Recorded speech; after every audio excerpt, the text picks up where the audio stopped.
Before we get into the normal podcast intro, I have added this update to keep the episode true to the developments that I am aware of at this time. This week, some 2 weeks after the initial conversation was recorded, news broke that President Ruto had fired his entire cabinet and the Attorney General due to corruption and inefficiency. He also claimed he would address the lack of jobs, resources, and the mounting debt, and to achieve all of this, he would hold extensive consultations across different sectors. It is not clear whether or not those consultations will or have included the leaders of the protests left traumatized after being abducted. No leader anywhere, no army, no police force should ever allow themselves the right to stamp down on their own youth protesting injustice. They can never allow their own forces to fire upon their own youth. Any such slaughter is beyond barbaric. It is treason. The youth of a nation is the future of that nation. Putting that future at risk is treasonous. In this second part of my podcast with Kenyan artist Omish Njash, we speak more about the political upheaval that has gripped Nairobi.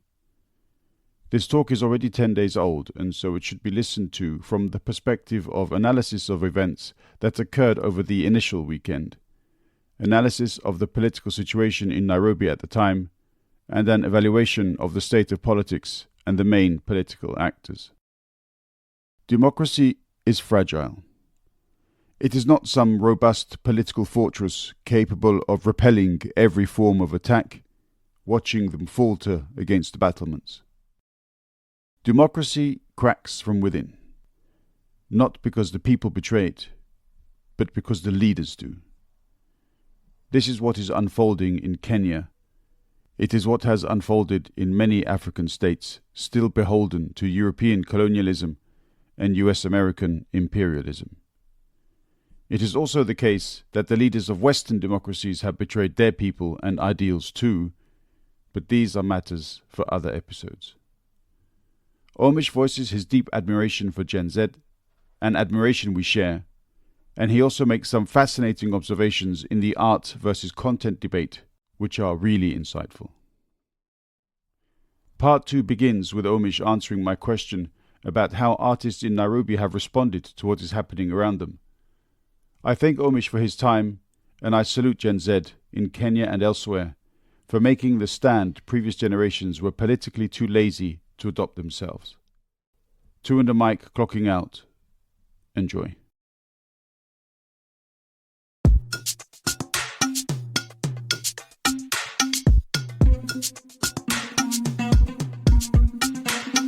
Dung weche pek kuduelo mabiro etu under mic. Dung parodit kod jok mawuoye etu under mic. Seche tin sud buta wawinji etu under mic. Ola wachokre wabed piny biwawinje ero chako Dung omit ndi and a mic. Podcast makende. You asked me how artists have responded to this moment, and in thinking about it, I realized that there's a significant problem right now that the world faces, which is the problem of distinguishing art from content. I feel like the world being so digital, and specifically this younger generation, Gen Z, being so digital, has led to the necessity of a certain other currency that is not art, but it's a form of creation. And this is what content creation is about. Content doesn't have to be artistic or even wise or even sensible in order to be content. Yeah. So I'd say the first artists who responded to the moment of the protest responded not by making art, but by making content. They wanted to show up at the protests and take good photos for their social media and kind of jump on the moment without committing their own actions and words to the moment. And I would suppose these artists who are making content rather than art, I would say that I'm not saying content is bad, but I am saying content ultimately is shorter lasting and has less meaningful value. I feel that after everyone realized how serious the moment was, most of the artists I know immediately headed to studio. And right now, if you go online on YouTube, artists have been dropping track after track. And this is, I suppose, one of those moments when, as I told you earlier, an artist is faced with their own honesty or dishonesty at a moment that has become political. This is that moment when, if you have never made political music before, one might ask the question, has the government been perfect to you until now? Or are you just jumping on the moment, but you don't really care? On the other hand, like I said, a lot of us are being dragged out of apathy. So there also exist artists who are not just jumping on the moment, but for whom this is almost a culmination of a lifelong path they have been on, a political path. And for them, this is a time that vindicates the effort they've already put into their work. I would rank myself among the second type of artists. And I suppose when we listen to the next two songs I provided you with, I'll explain to you exactly what I mean, because both of them were recorded before this moment occurred. And yet both of them were, I suppose, me expressing this emotion just without this circumstance around it. This emotion of wanting to change how things are done, this emotion of wanting to make a point so strong that it must be considered by the powers that be. This emotion is not an emotion that is new to the Kenyan youth and even the ones that are older than Gen Z.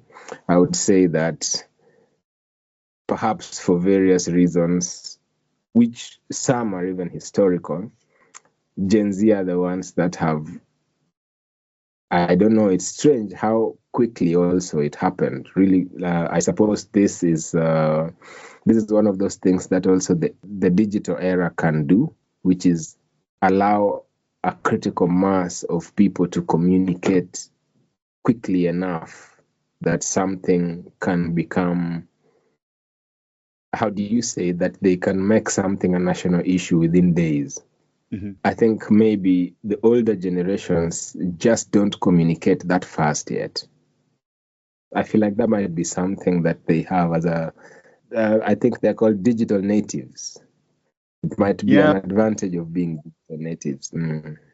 Yeah, I mean, I also feel that the older generations perhaps are not touched by the same sense of urgency. I think when people are touched by that particular sense, that they realize this is a moment where a lot kind of lies in the balance.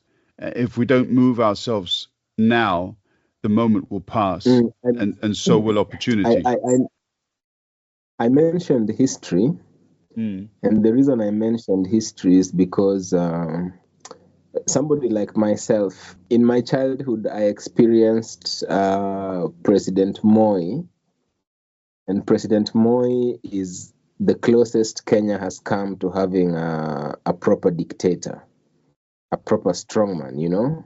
Mm-hmm. During President Moi's time, we used to say the walls have ears, and even inside your own house, there were conversations that had to be whispered rather than spoken aloud.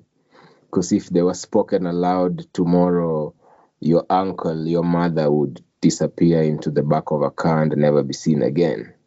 So this is something that I experienced, and I saw my parents living through that fear. And you might say that this Generation Z has the advantage of having been born after the fear. So they haven't experienced the fear that comes from state repression.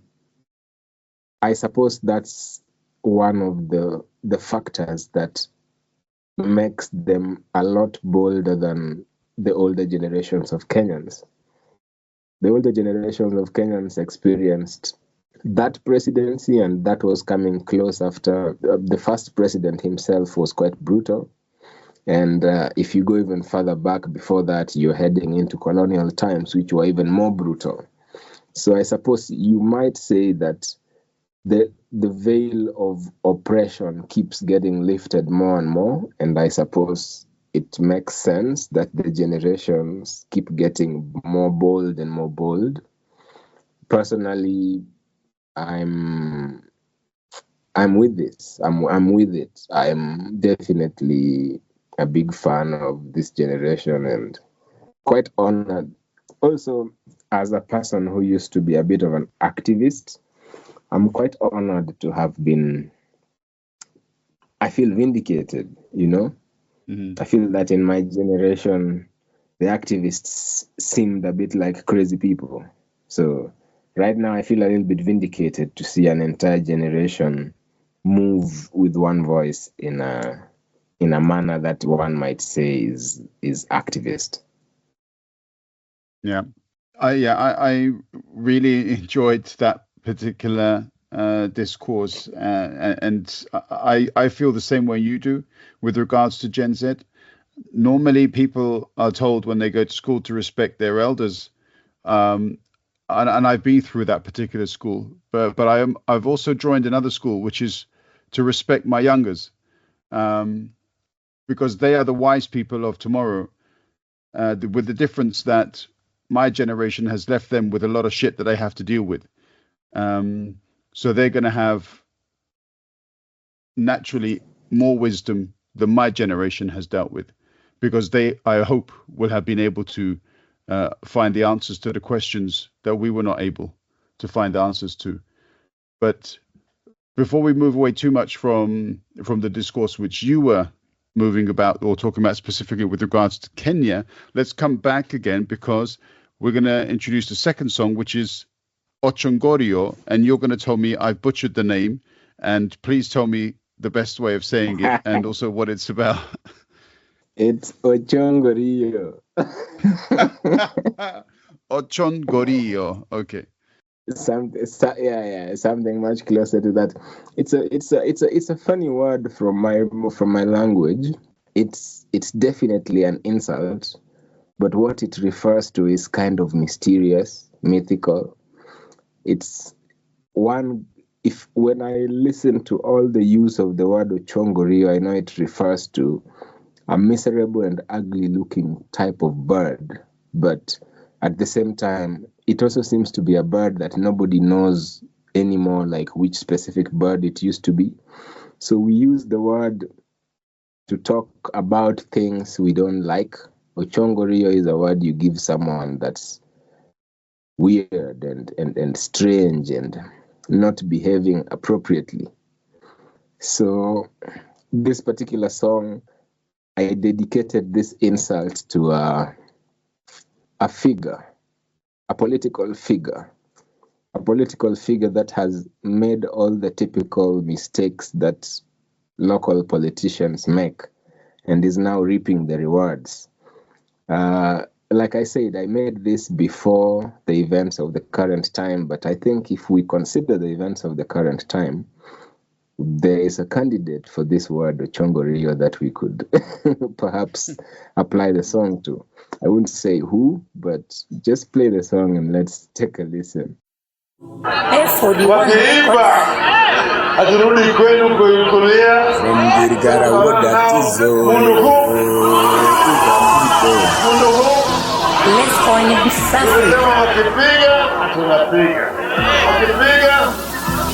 Another heavy message. Tibim. Koroneka kinyicho, like Ochongorio. Erimoro wangi. Jochiende ni duto. Oseko biro. Wachieno pachi. Uchiricho mitimo. kori chomo rigo kawuono tito ero hundu elio ololo chongorio.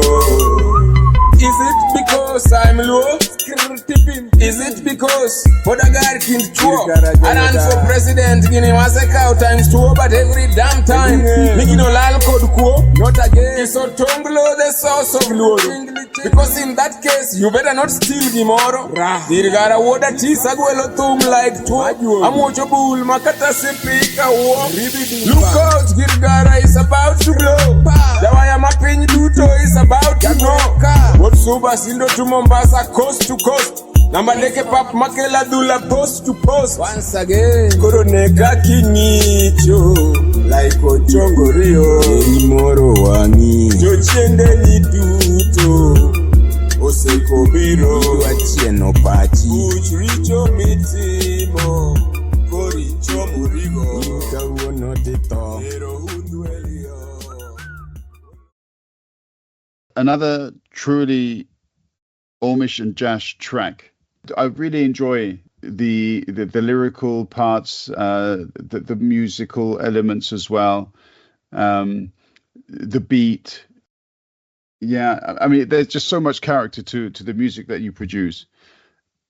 How long did it take you to put together so, I mean, I know we're talking about 3 tracks here, but if we talk about Ochon Gorio in itself, the message from the time that you associated the name with a particular person, and how long did it take you to put that together to produce this? About 2 weeks, because I met the producer. His name is Les Cohen.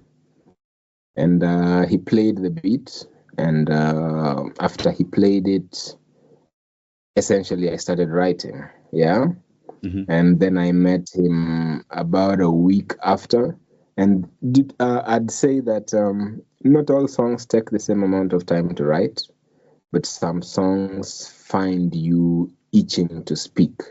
Mm-hmm. So writing is so much easier, which means that for a song like Ochongorio, this was soon after the last election. The election, I'm telling you, brought Ruto into power that left so many of us so disheartened that we became a little apathetic, yeah? Yeah. You might say that this song was my way of being sorrowful about the result of that election. Ochongorio was... I don't know who I envisioned at that point, but in this moment, listening to the song, I feel that I might have prophetically looked into the new president's future. Mm-hmm. Something like that. I feel like right now, he's definitely got the Ochongorio look about his face. Mm-hmm. I think it's an important lesson for him and every other legislator and every other leader to learn, which is that we take democracy seriously. We want to take democracy seriously. And seriously enough to fight for it. Lately, there have been a lot of affronts upon democracy. Specifically here in Kenya, it feels as though we don't have one anymore. So I suppose... yeah, this reaction was us making sure that, like, tell us it isn't true. Tell us we still have a country, That's how it, yeah, this it's actually something, it looks brave, but it's also quite desperate. I must admit, if I'm allowed to be vulnerable on your podcast. Absolutely. For us who stepped on those streets to reject the finance bill, there is a certain desperation that only the truly powerless can manage, and that's what was witnessed when people were willing to get shot just to make a point, Yeah. So, without a doubt, there is great bravery to be applauded, but without a doubt, there is great worry. For me, there is great worry I don't think an entire people should have felt so powerless that they were willing to die to feel powerful again. I think that's already a failure of the government, even before we talk about the finance bill. Yeah, and it's correct as well that you mentioned that there were unfortunately fatal consequences in the storming of the political buildings, the parliament buildings. The army responded with live ammunition. They killed a few of the protesters. Yes, the police. The army was called in, and yeah, the army actually does have a more brutal reputation, but so far, just to be on the accurate side, those particular parliament fatalities, those ones do not belong to the military. Okay, so it's the police. But then I'm hoping that the military has so far remained controlled and not sought to address the protesters with violence. Is that the case until now? I will be careful to not make a statement, because in Kenya, also a lot of things happen that we do not find out about. I could say that I haven't heard anything, but that's just because it was successfully kept from me. Yeah. But so far today, I haven't had. There was trouble in Githurai last night. Something happened there that is still being uncovered and understood. It might end up having been the most tragic part of the protests. But I think as of now, we are in a state of being in the middle of things. You see, after the protests became so serious and the president called out the army, and as you mentioned earlier, he backed down from the bill. Essentially, what's going on right now is that the government is scrambling to recover leadership in terms of being in charge of the narrative. Essentially, Gen Z had taken away the narrative of what's happening in the country from the government. They had become the agenda. They had made the agenda. Now that the government has deployed these forces and retreated from that difficult position, there is a sense of waiting. It's not a sense of conclusion. And actually, what's even more worrying is that, legally speaking, even though the president has backed down, basically, we aren't out of trouble from the bill yet. Legally speaking, what he has done simply takes the bill back to parliament.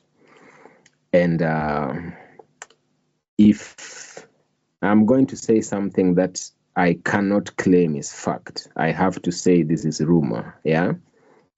But Kenya is a corrupt place. And in corrupt places, you can't ignore rumors, because the truth becomes something with a price, yeah? There's a rumor that the members of parliament who voted yes because they were paid to do so. This happens to be one of those countries where you can't ignore something like that, because such things have been proved true before. If that's the case, then him returning the bill back to parliament is him being absolutely sure that he's already paid for a certain result. This could be, if the protests are to lose their momentum now, he might simply have managed the most successful stalling technique in whatever political game of poker he imagines he's playing. But I shudder to think what that will lead to if the people are still as angry as they were when they stormed parliament. On the other hand,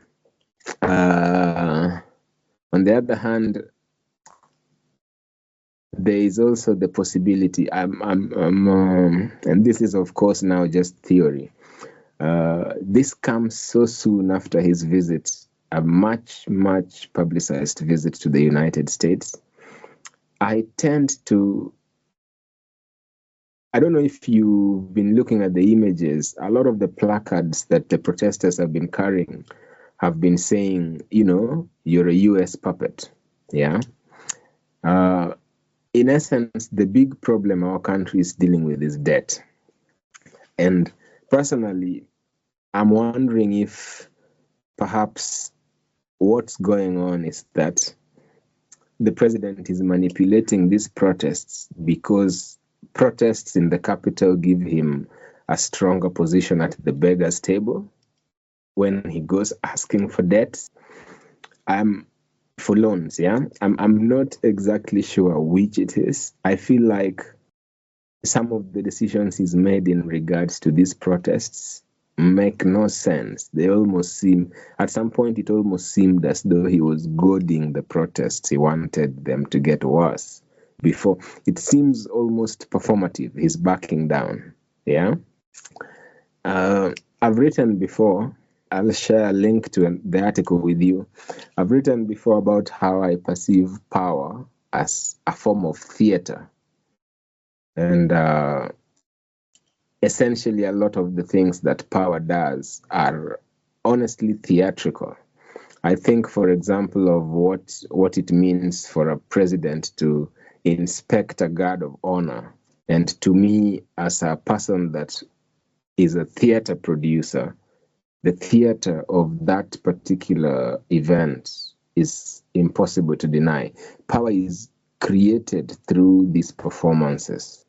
The idea that the most powerful force, the most violent men in the country stand in a line for a civilian to inspect their battle fitness gives power to the civilian. It's a performance. It's a show. The people are supposed to look at it and feel this president truly is powerful. These things are theatrical. The invitation of an African president to visit the president of the United States is itself part of this pageantry. Whatever he went to do there, the United States might have been the one writing the script. I'm not sure. But I feel that for him to come back from that trip and perform the role he has performed, the pageantry is related. But then again, like I said, this is just my own theory. It's a fear I have. I'm terrified that Gen Z might be the most vulnerable generation to manipulation by digital techniques. Kenya has been manipulated before. I don't know if you've heard about Cambridge Analytica. Yes, of course. And their pilot project was a Kenyan election. Did you hear about this? Specifically, it was the Kenyan election that brought Ruto into the orbit of the presidency. So it's an interesting thing to imagine. It's an interesting thing to imagine that the protests might themselves be part of a larger chess game. Personally, I think what's most important right now is for every demand made by the protesters to be met. Because if the protesters relent in their demands, you might say they become pliable chess pieces. You understand? Yeah. I feel like right now what's happening is the narrative is up for grabs. Yeah. We are literally at a space where the narrative is up for grabs. The president and the deputy president have both called for talks with Gen Z, but they do not know how or who to talk to. They are hoping to engage with the protesters with a spontaneous protest in some sort of conventional hierarchical manner. And of course, that's problematic. On the other hand, they are also abducting the people they perceive as the leaders of the protest. So on the one hand, they're saying they want to dialogue with the protesters. On the other hand, they're abducting perceived leaders of the protest. You understand? Yeah. Like I said, this is about hijacking the narrative. This is about making sure that what happens next is under the control of the government. I can't predict what will happen, but I can tell you this, yeah? This government, at the very least, should recognize that critical turning point. That this is a moment when I feel like not all moments are great for making a big change, but some are just perfect. This is a great moment for us as people also to not just be pulled out of apathy, but be pulled back into, how do you say, dreaming for our country again. Two, and a mic.